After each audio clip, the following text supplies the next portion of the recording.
Good evening, everybody. Welcome to Hope Recap.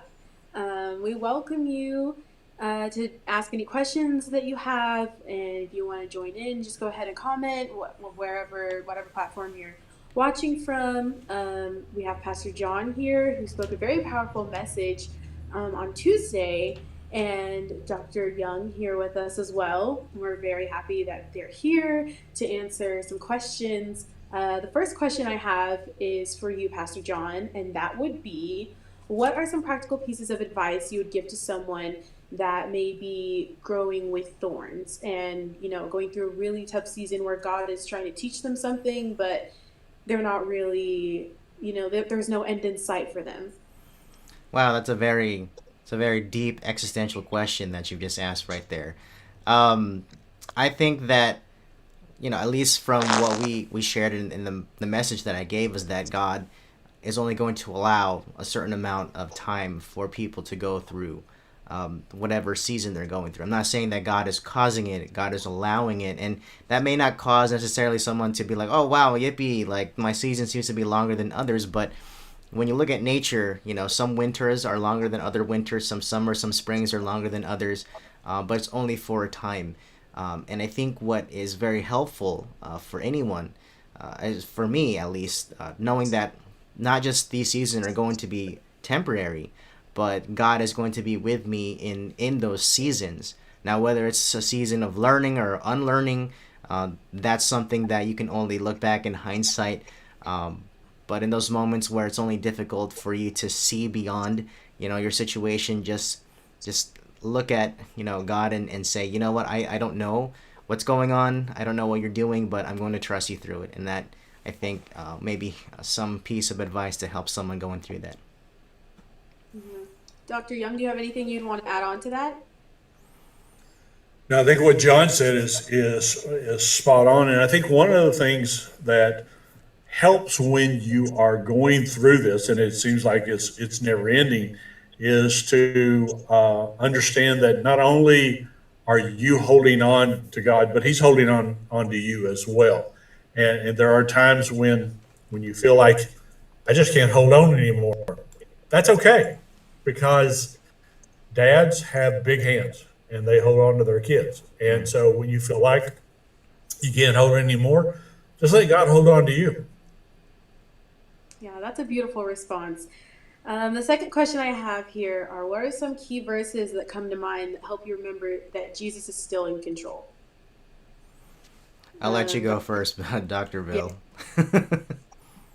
Well, I love the verse in Isaiah that says, "Do not be afraid, for I am with you. Do not be dismayed, for I am your God. I will uphold you and help you with my righteous right hand." And in that vernacular, when excuse me, when God is talking in that tone of voice, when he's saying my right hand, he's talking about his right hand of power.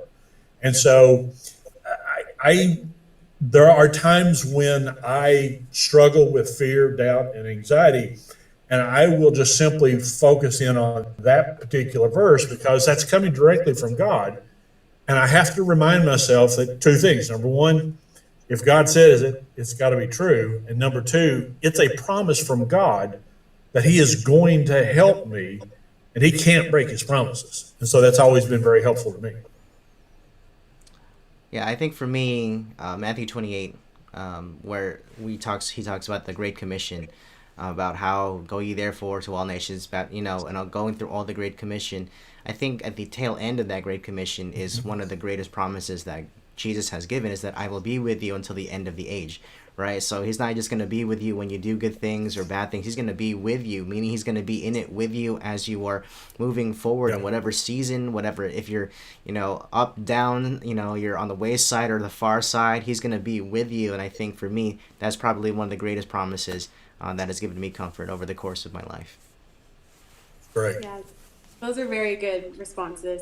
The third question I have is, how can we best extend our love to others as His followers? You're talking about how God is love, and if we are His followers, we are doing our best, relying on Him to take on His character. What are some key ways that you can think of that we can extend our love best, or his love best, to other people?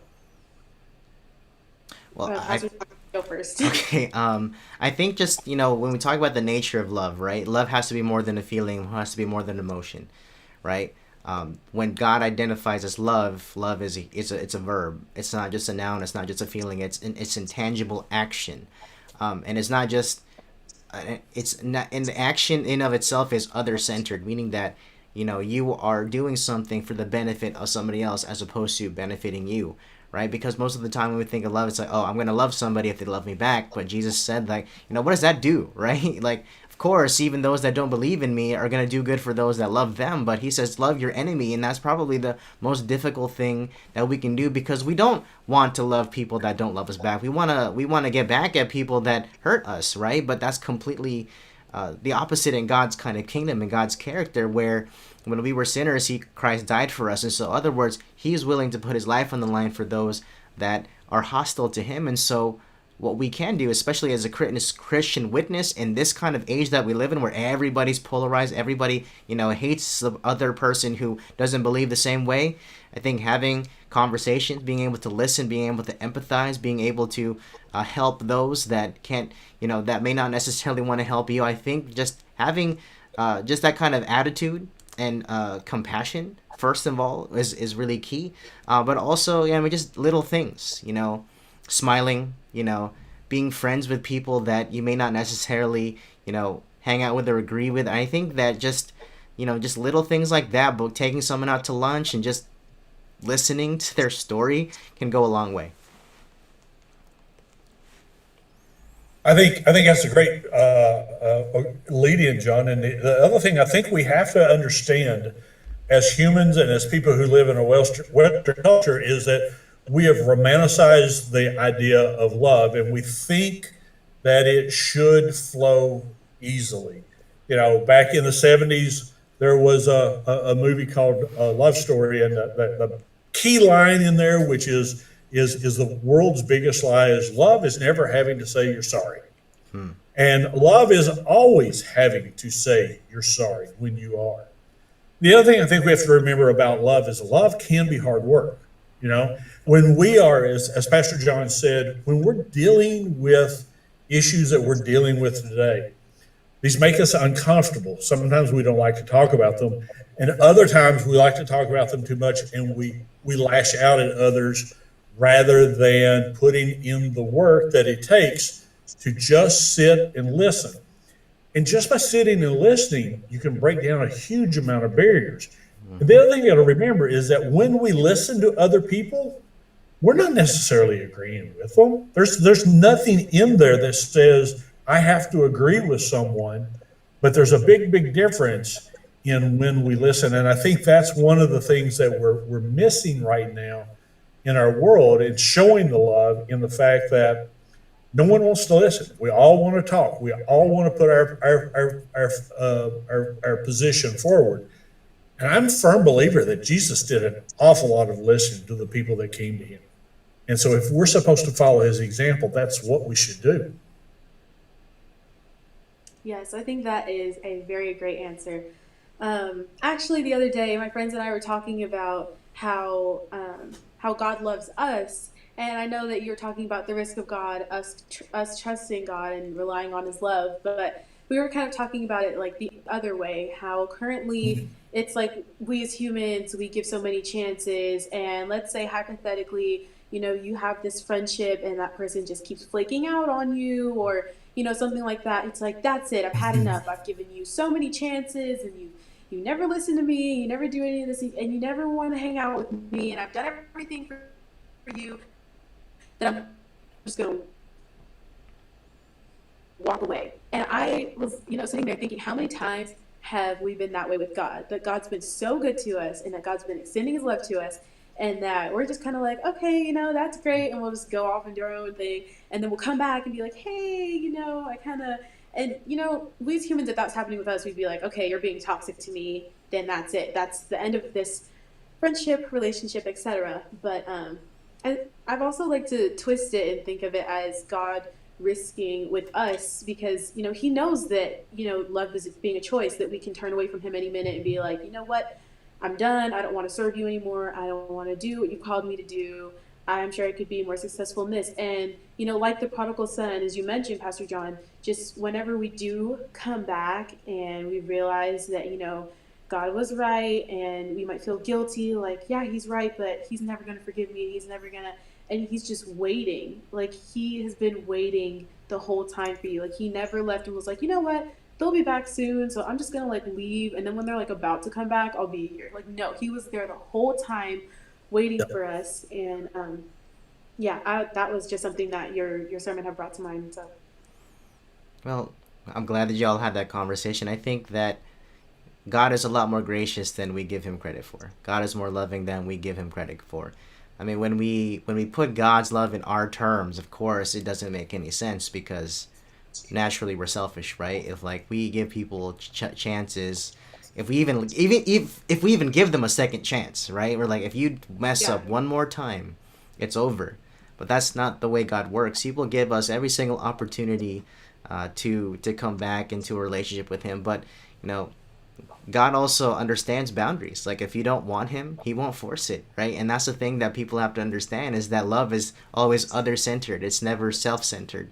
And so when God continues to pursue us, and he does, even when we don't want him, he's not trying to kick the door down in our hearts and be like, let me in. He's not like the big bad wolf that's huffing and puffing until he blows the doors down, right? God's not like that. God is simply knocking on the door saying, hey, if you let me in, hey, well, we can eat together. We can hang out together. But in terms of his love, I mean, his love pursues until we completely shut the door from him, and that's when he'll respect our choice. And so that's God, and that's why he's awesome. Yep. Michelle, as you were talking about that, and you mentioned the prodigal son, and that has to be one of my favorite parables, if not my favorite parable, because I can see myself in that. The father never chased after the son when he went to the, quote, the foreign land.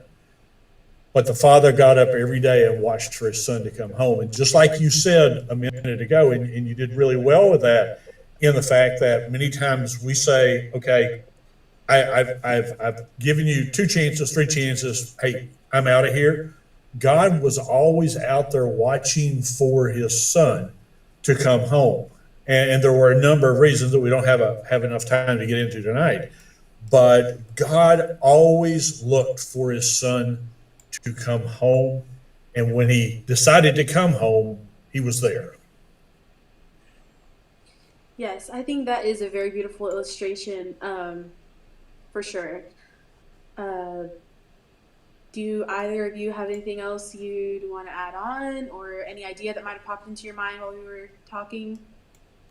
I think, Bill, you had mentioned before our broadcast that you had something that you'd like to share. Yeah. So one of the things that I have thought about often, and I've had other people talk to me about, is what's the difference?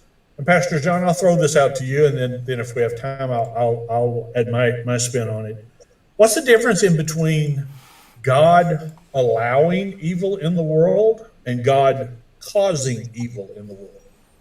All right, so I don't think anybody has children to for their children to become serial killers, right? I don't think anybody, when they're discussing having children, like, you know what, I think I'm going to have a serial killer as a child. No one ever does that, right? You create a child out of love, right? And you give them the best environment and nurture them to be the best that they can be. You pour out your resources, your love, everything into that child. But again, it comes down to choice. When they have the child, every parent knows this, you can give them the best education, you give them the best circumstances to grow up, best neighborhood, all those things, but in the end of the day, they're the ones that have to choose which path to take. Now, that path, unfortunately, may turn into being a serial killer. Now, are you responsible that your child became a serial killer? I don't think so. What you've done is you've had a child, and you've created the possibility for that to happen, but that doesn't necessarily mean that you caused them to become a serial killer.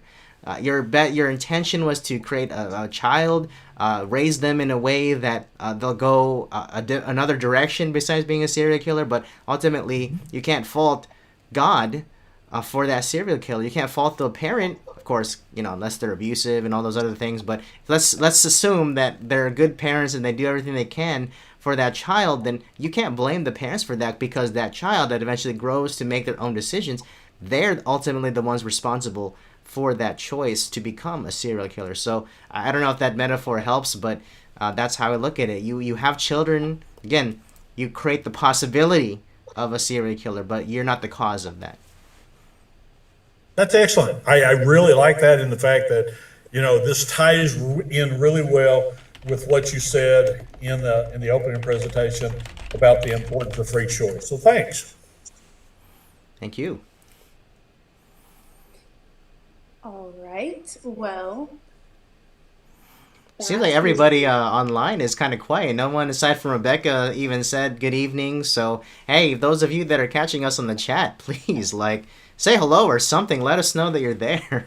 So, yeah, feel free to interact. If you have any questions or anything that you'd want us to answer here live, then we can absolutely do that.